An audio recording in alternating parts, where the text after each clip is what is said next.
الحاج محمد داود مزمل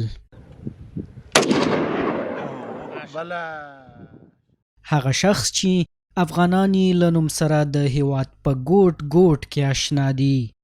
الحاج محمد داود مزمل د حاجی عبدالقادر زوی او د حاجی ګل محمد لمسی دی. دغه پیاوړی شخص په خټه پښتون او د هلمند ولایت په ګریش ولسوالۍ کې د نړۍ ته سترګې غړولي. دغه نومیالي شخص د مسؤلیتونو بار ته د اسلامي امارت په تیر حکومت کې اوږه ورکړه چې د هلمند په ګریش ولسوالۍ کې د طالبانو د تحریک مسؤل وو چې له ډېرو کږلېچونو او لوړو ژورو تیر شوی او تر پایه په دغه دوره کې خپل کار ته دوام ورکړ. په ولایت کې ټول کارونه نظامي او ملکي دا د ولایت د مسؤل صلاحیت دی. د محاکمو جوړول، د ولسوالانو ټاکل، نظامي قومندانان په علاقو کې ټاکل او مجاهدینو ته د پلان ورکول او حقوقي موضوعاتو او محاکمو ته راجع کول احکام ده. د تحریک د ړنګېدو په وروستیو کې زخمی او د وخت ظالمانو ته په زخمی حالت کې د اسیر په توګه په لاس ورغی. دا هغه صحنه ده چې هیڅ کله د هېرېدو نه ده چې په ټپي حالت کې د وخت ظالم دوستم سر ته ولاړ دی.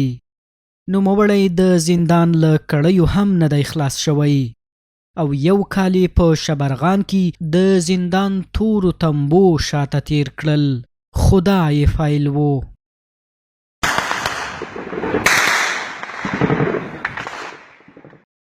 کله چې د اسلامي امارت په قیادت کې د غربي اشغالګرو په وړاندې جهاد پیل شو، الحاج محمد داود مزمل په لومړي ځل د هلمند د پراخو دښتو په منځ کې د غربي ښکېلاک پر وړاندې د حق توره پورته کړه او د اشغال تر پایه جهادي مورچلې تودې وساتلې.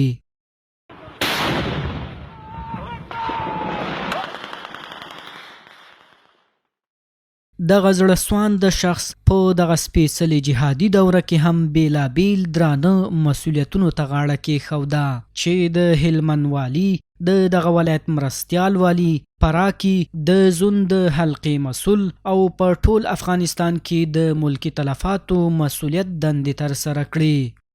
ګورئ د سختیو څخه کار نه اخلي، یوازې به رحم او شفقت کوي او دا یې ماته وویل چې ما د خدای پاک جل جلاله سره دا وعده کړې ده چې زموږ په اختیار کې که رحم او شفقت هغه به په ټول افغانانو باندې کوم، که مجرم وي که غیر مجرم وي، که یې څه هم زه شهید کړی یم، که څه هم زه زخمي کړی یم، که زه هم کلونه په بند کې اچولی. ښاغلي مزمل د اشغال پای ته رسېدو وروسته هم خپلې سیاسي او نظامي مبارزې ته دوام ورکړ او د اسلامي نظام په اداره کې د خدمت په موخه په ډیرو ټیټو چوکیو کې هغه خدمت ته چې نوموړي په معنوي لحاظ کار ویلو دوام ورکړ. موږ تاسو خو دې ملت ته مسؤل یو، د ملت خادمان یو، ځکه د الله جل جلاله رسول فرمایي وایي رئیس د قوم چې دی هغه خادم د قوم دی.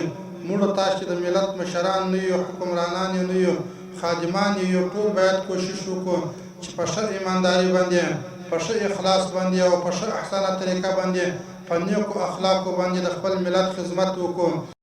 د اسلامي امارت د واکمنۍ په لومړیو کې د پنجشیر ولایت د جنگ نظامی مسؤل، د کابل قلی اردو مسؤل، د ننګرهار والی او تنظیمیه رئیس، د کورنیو چارو وزارت مرستیال او بیا د بلخ ولایت والی په توګه دندې ترسره کړې چې په دغه ارګانونو کې د لاسته راوړنو ډک ماموریتونه لرل. ښاغلی مزمل داسې یو شخص و چې د سولې، امن او د اسلام دښمنانو خوبونه یې حرام کړي ول.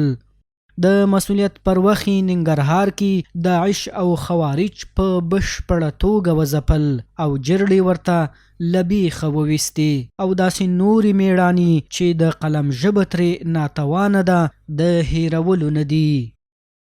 د هغوی کارنامې د چا نه پټې نه دي، د هغه بیکاره دلیل خلکو په مقابل الله تعالی د دې په توسط باندې سرکوب کړل.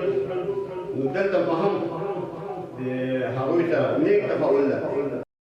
د هیواد د غنومیالي او زړور شخص د لمنځه وړلو لپاره دښمن په پرلپسې توګه مرګوني پلانونه جوړ کړل چې اخر په 1401 کال کې د کب میاشتې په 18 نیټه د سهار په 9 بجو په داسې حالت کې چې د بلخ ولایت په مقام کې په شهادت رسیږي چې ولس ته په خدمت کولو بوخت وو.